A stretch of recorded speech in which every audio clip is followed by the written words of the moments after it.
El pasado viernes informé a mi presentador del miedo escénico que me estaba invadiendo a medida que se aproximaba este momento, y esa sensación se ha convertido en pánico al ver a todas las personas, sin duda amigas, que se han animado y se han atrevido a venir en la tarde de hoy. Muchas gracias a todos por regalarme su tiempo, muchas gracias a la Academia por invitarme a participar en su ciclo de conferencias y en particular muchísimas gracias a su presidente, el profesor Tolivar Alas, y al profesor Punset por su cariñosa y sin duda exagerada presentación. Va a haber que empezar a aplicar la ley de procedimiento administrativo a los presentadores de los conferenciantes, querido presidente, y recusarlos en algunos casos. En este caso, por amistad íntima, según ha puesto de relieve en su intervención. Muchas gracias, querido Ramón. Este acto está organizado, ciertamente, como ya se ha dicho, por la Academia Asturiana de Jurisprudencia, pero se celebra aquí, en el Club Prensa Asturiana, abierto al público en general. Y por eso he tenido muchas dudas a la hora de decidir cómo orientarlo.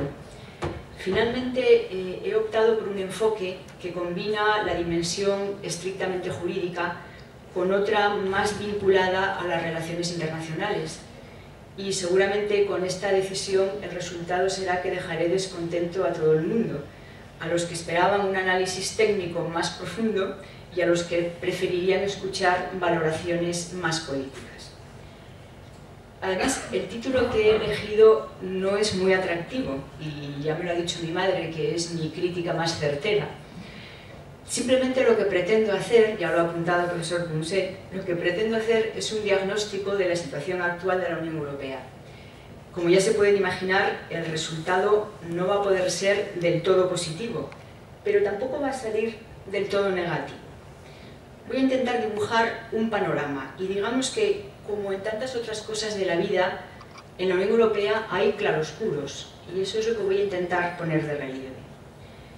Desde luego, como ya se ha señalado, el punto de partida es el Tratado de Lisboa, como el que se puso fin a la crisis surgida en torno a la Constitución Europea. Hay coincidencia en afirmar que este Tratado de Lisboa realizó lo que se ha llamado el rescate de la sustancia constitucional, porque el contenido material de ese tratado mantiene en gran medida las aportaciones del texto constitucional e incluso aporta algún desarrollo nuevo. En efecto, por ejemplo, se consagra la personalidad jurídica de la Unión Europea, la cual sustituye y sucede a la Comunidad Europea, con lo cual esa Unión Europea por fin deja de ser un ente abstracto para cuya explicación casi había que recurrir a la teología. Y al mismo tiempo desaparece ese ingenio, ese fruto de la ingeniería jurídica bruselense, que son los pilares de integración, los pilares de cooperación intergubernamental que había introducido el Tratado de Maastricht. También en el Tratado de Lisboa, por ejemplo, se reconoce a la Carta de los Derechos Fundamentales de la Unión Europea el mismo valor jurídico que a los tratados, mediante una incorporación por referencia, y se introduce la cláusula que va a permitir, en principio, la adhesión de la Unión Europea al Convenio Europeo de Derechos Humanos, al Convenio del Consejo de Europa. En el plano institucional, el Tratado de Lisboa retoma también lo esencial de las novedades que aparecían en la Constitución Europea. Destaca, por ejemplo, la conversión del Consejo Europeo en institución y la creación de una presidencia estable en este Consejo Europeo. También la adopción de una nueva norma de votación por mayoría cualificada en el Consejo, mayoría de Estados y mayoría de población, aunque es una norma que solo se va a aplicar en principio a partir de 2014. El Banco Central Europeo se incorpora a la nómina de instituciones de la Unión Europea y en una valoración global, desde luego, el Parlamento Europeo vuelve a ser la institución más potenciada, en particular en los ámbitos legislativo y presupuestario. Y por otra parte, la toma de decisiones en el seno del Consejo pues, se ve facilitado por el paso a la mayoría cualificada, desde la unanimidad, de un número elevado de materias. Por continuar relatando brevemente las aportaciones del Tratado de Lisboa, creo que también hay que resaltar la plena comunitarización del llamado espacio de libertad, seguridad y justicia, englobando la dimensión de la cooperación policial y judicial en materia penal, que hasta entonces era un pilar de cooperación intergubernamental, Y esta plena comunitarización garantiza algo que es muy importante en este ámbito tan sensible para las personas, como es el pleno control jurisdiccional de ese espacio. En el ámbito de la política exterior y de seguridad común, aparte de algunas mejoras de carácter sustantivo, pues la dimensión institucional se refuerza de manera relevante con la creación de ese nuevo cargo de la alta representante de la Unión Europea para los asuntos exteriores y política de seguridad, tiene ese nombre tan largo. Y también en el Tratado de Lisboa se prevé la creación del Servicio Europeo de Acción Exterior, al que luego me referiré. Y además, en este mismo ámbito exterior, la Unión Europea se convierte en una organización de legítima defensa colectiva. Claro está, sin hacerle la sombra a la OTAN, porque algunos Estados miembros no lo hubieran permitido en todo caso. Y por otra parte, el Tratado de Lisboa incorpora nuevas políticas o refuerza las políticas ya existentes. La política de inmigración, la política espacial, la protección civil, la propiedad intelectual, el deporte europeo, reciben una consideración expresa en el Tratado de Lisboa. Y en ese sentido yo creo que cabe destacar la sección que se consagra exclusivamente a la política de energía que durante demasiado tiempo había sido una laguna en la actuación de la Unión Europea. Y también resalta el hecho de que la lucha contra el cambio climático consigue por primera vez una referencia expresa dentro de los objetivos de la política de medio ambiente. Inevitablemente, buena parte de las soluciones incorporadas por el Tratado de Lisboa son complejas, son muy complicadas. Es muy complicada la regla de votación por mayoría cualificada en el seno del Consejo. Es muy complicada la nueva clasificación de los actos de la Unión, distinguiendo entre actos legislativos, actos delegados, actos de ejecución.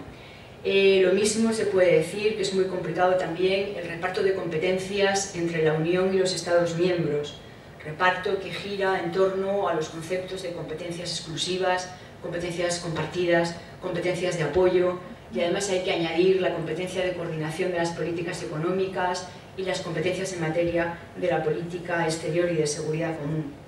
Es muy complicado todo eso, sin ninguna duda, hay más cosas que podría citar, pero la arquitectura jurídica de la Unión Europea, antes Comunidades Europeas, nunca ha sido sencilla, por lo cual la crítica en realidad, la crítica de la complejidad, habría que hacerla extensiva también a los tratados anteriores. En este sentido, el Tratado de Lisboa no es ninguna excepción. Este rápido resumen que he intentado hacerles del Tratado de Lisboa permite transmitir, yo creo, una valoración positiva de ese tratado, del contenido del tratado. Pero esa valoración yo creo que tiene que ser completada con otra que también resulta bastante evidente, que son los rasgos estatalistas que caracterizan esta reforma de los tratados. Esta es una percepción común que se resalta en los estudios que ya se vienen haciendo desde que se adoptó el Tratado de Lisboa. En los diferentes estudios que se han publicado en las revistas científicas, pues se encuentran títulos como los siguientes: Europa a la medida de los gobiernos, el escoramiento intergubernamental de la Unión, la reorientación estatal de la Unión Europea, el Tratado de Lisboa, la consolidación definitiva de la Europa del establishment de los Estados, el Tratado de Lisboa, menos Europa, más Estado. Esos son algunos de los títulos. Por tanto, como ven, el diagnóstico es coincidente. Y es verdad que son muchos los aspectos que permiten avalar estos calificativos. Para empezar, en sí mismo, el Tratado de Lisboa supone el abandono del concepto constitucional y la vuelta a los tratados. Y además supone el entierro de aquel método novedoso que había sido la Convención Europea, donde se había preparado el texto de la Constitución. Este Tratado de Lisboa, por el contrario, se elaboró bajo el férreo control de los Estados, los cuales en junio de 2007 adoptaron un mandato absolutamente cerrado en el que determinaron lo que querían incluir en el texto y lo que no querían incluir. Y entre esto segundo estaba cualquier rasgo que de alguna manera pudiera evocar un elemento constitucional. Y así, en el tratado, por supuesto, no hay ningún artículo que refleje los símbolos de la Unión Europea, a diferencia de lo que contenía la Constitución. No se habla de bandera, de himno, de divisa. el término ministro de Asuntos Exteriores que recogía la Constitución se cambia por el de alto representante. Se abandonan las denominaciones de ley y ley marco y seguiremos hablando de reglamentos y directivas. Y, por ejemplo, la disposición por la que se proclamaba la primacía del derecho de la Unión, que estaba en el texto de la Constitución, ha quedado relegada a una declaración política que acompaña el texto del tratado. Y hay más datos que van en esa misma dirección. Por ejemplo, se amplía la presencia de los Estados en el sistema institucional a través de la conversión del Consejo Europeo, de la Cumbre de Jefes de Estado y de Gobierno, en institución de la Unión. El papel que se reconoce a los parlamentos nacionales en los procesos de decisión normativa, pues también refuerza el poder estatal. Además, en el tratado se hacen advertencias innecesarias, absolutamente innecesarias, como por ejemplo esa que dice que las competencias no atribuidas a la Unión Europea les corresponden a los Estados miembros. Eso se dice al menos 3 veces a lo largo del texto. No hace falta, es evidente que lo no atribuido lo siguen manteniendo los Estados. Se dice también que los proyectos de revisión de los tratados podrán tener por finalidad reducir las competencias atribuidas a la Unión. Esto nunca se había dicho ni se había previsto. Es decir, se abre paso a una renacionalización de las competencias, al menos en el papel. Esto es lo que un colega mío ha llamado una Unión Europea con freno y marcha atrás. Se consagra también otra cosa que tampoco estaba hasta ahora, que es el derecho de retirada de la Unión Europea.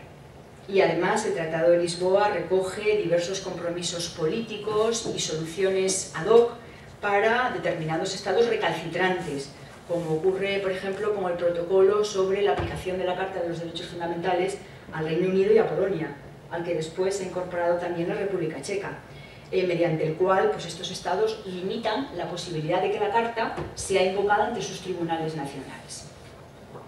Así pues, en la tensión entre la integración y el intergubernamentalismo, que está siempre presente en cada etapa del proceso de integración europea, la verdad es que el Tratado de Lisboa refuerza las bases estatales de la Unión Europea y revela, yo creo, la falta de impulso supranacional que impera entre diversos Estados miembros, no todos, en la actualidad.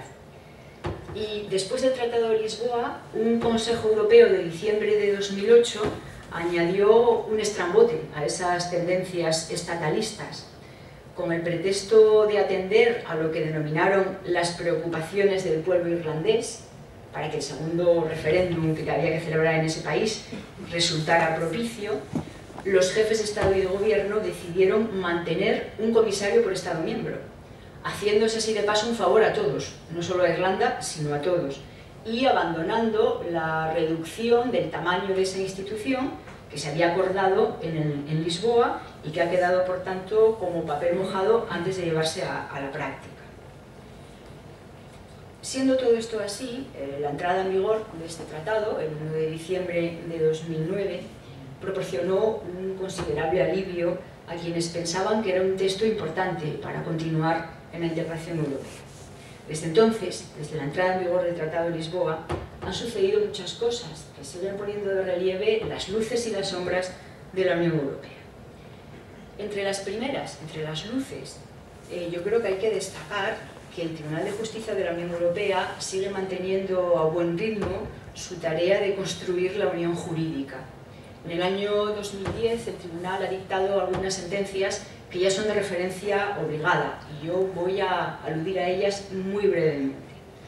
Hay 3 sentencias que están relacionadas con lo que se llama la cuestión prejudicial y me explico. La cuestión prejudicial es un mecanismo según el cual cuando el juez nacional tenga que aplicar derecho de la Unión para resolver un litigio, si tiene dudas sobre la interpretación o la validez del derecho de la Unión, está facultado para plantearle la cuestión al Tribunal de Justicia de la Unión Europea. Está facultado. Y si es un órgano de última instancia, frente al que no cabe ulterior recurso, está obligado a plantear esa cuestión siempre que tenga dudas. Si no las tiene, no tiene por qué hacerlo. Bueno, pues en relación con ese mecanismo que ha dado muchísimo juego en relación con el ordenamiento jurídico de la Unión Europea y que le ha permitido al Tribunal de Justicia a lo largo de su historia ir señalando los caracteres básicos, los principios fundamentales del ordenamiento jurídico de las entonces comunidades y que le ha permitido extraer todo el efecto útil de los tratados, a través de sentencias dictadas para responder a cuestiones prejudiciales.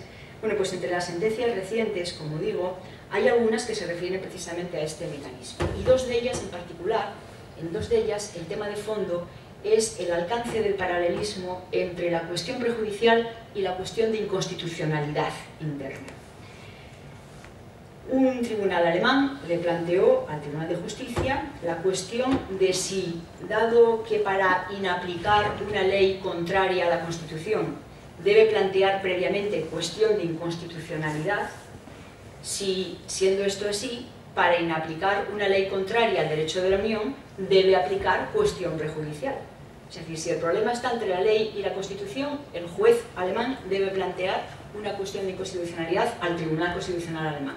Entonces, dice el tribunal alemán, si el problema está entre la ley y el derecho de la Unión, ¿debo plantear la cuestión prejudicial, que vendría a ser equiparable? Bueno, pues en esta sentencia, que es de enero de 2010, en el asunto de Becci, pues en esta sentencia dice el tribunal que los jueces nacionales tienen que garantizar, en el marco de su competencia, la protección jurídica que el derecho de la Unión confiere a los particulares, dejando, si es preciso, sin aplicación, cualesquiera disposiciones de la normativa nacional contrarias al derecho de la Unión. Y ello con independencia de que, conforme al sistema constitucional, para inaplicar una ley contraria